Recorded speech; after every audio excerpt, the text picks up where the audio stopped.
नमस्कार, आर्या न्यूज देख रहे हैं आप और मैं हूं आपके साथ ऋषभ चौहान। देश में CAA लागू हो गया है।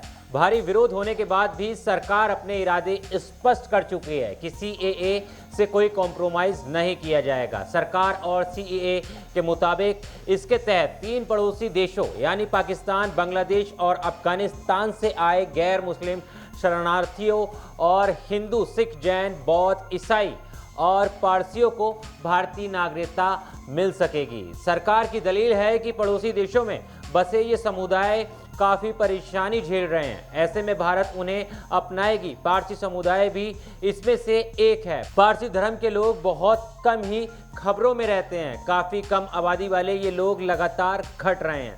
आपको जानकर हैरानी होगी कि साल 2001 की जनगणना में पारसियों की आबादी 59,601 थी, जबकि साल 2011 में घटकर 57,264 रह गई। हालात ऐसे हैं कि मिनिस्ट्री ऑफ माइनॉरिटी अफेयर्स ने जियो पारसी स्कीम शुरू की।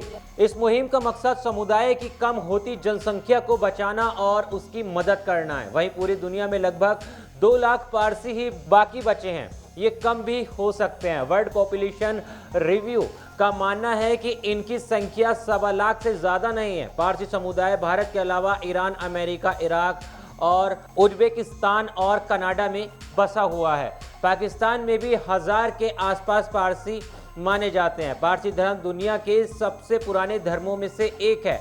इसकी स्थापना जरथुस्त्र ने प्राचीन ईरान में 3500 साल पहले की थी। काफ़ी समय तक ये ताकतवर धर्म के रूप में रहा, यहाँ तक कि ईरान का ये आधिकारिक मजहब था जो आज मुस्लिम बहुल है। इसे मानने वालों को पारसी या जोरावियन कहते हैं।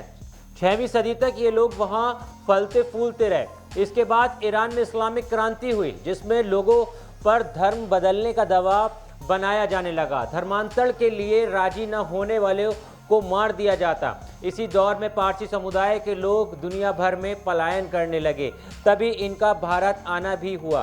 बड़ी संख्या में पारसी पूर्वी भारत की तरफ आने लगे। गुजरात के वलसाड़ से होते हुए मुंबई भी पहुंचे। इन दिनों ज़्यादातर पारसी मुंबई में रहते हैं। माना जाता है कि मुंबई को असल में पारसियों की मेहनत ने ही बसाया।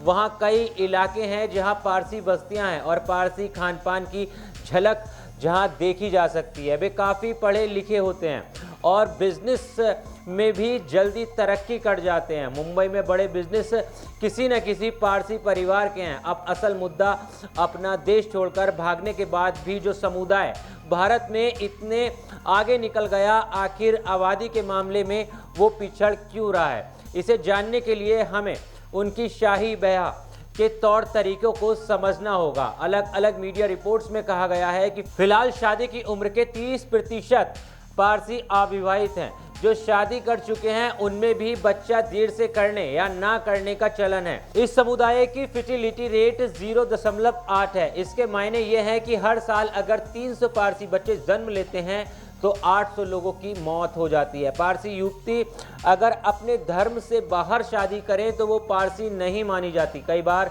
युवती ज़्यादा पढ़ी लिखी या कामयाब होती हैं, उसे अपने समुदाय में अपने मुताबिक लड़का नहीं मिल पाता। ऐसे में वो मजबूरन दूसरे धर्म में शादी करेंगी या फिर बहिष्कार के डर से अविवाहित रह जाएंगी। ये काफ़ी कॉमन है। यही हिसाब किताब पुरुषों के साथ भी है। वे हालांकि अपने धर्म से बाहर नहीं किए जाते, लेकिन कहीं ना कहीं दबाव रहता है कि वे भी अपने धर्म की लड़की से जुड़ें।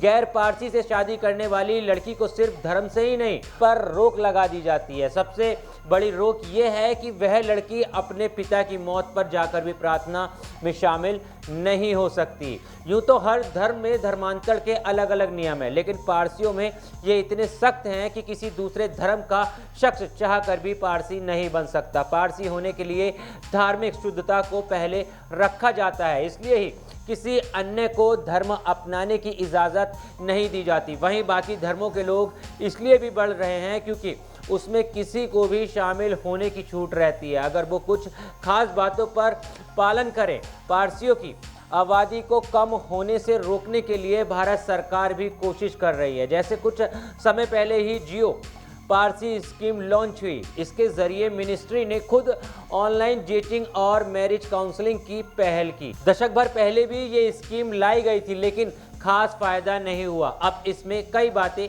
जोड़ी गई हैं। पारसी लड़के लड़कियों को शादी, परिवार और फर्टिलिटी पर काउंसलिंग मिलती है। यहाँ तक कि बच्चों को जन्म को बढ़ावा देने के लिए असिस्टेंट रिप्रोडक्टिव टेक्नोलॉजी जैसे इन विट्रो फर्टिलाइजेशन में आर्थिक सहायता भी दी जा रही है। जिन पारसी परिवारों की आय 10 लाख से कम है और जिनके यहाँ बुजुर्ग भी हैं, उनकी भी मदद की जा रही है। लेकिन भारत सरकार पारसियों के लिए जो भी कर रही है और CAA को लेकर आपकी क्या राय है, एक बार हमें कमेंट करके ज़रूर बताना। देश और दुनिया की तमाम खबरों के लिए आर्या न्यूज़ को भी फॉलो कर लेना। मिलता हूँ आपसे किसी और वीडियो में। जय हिंद।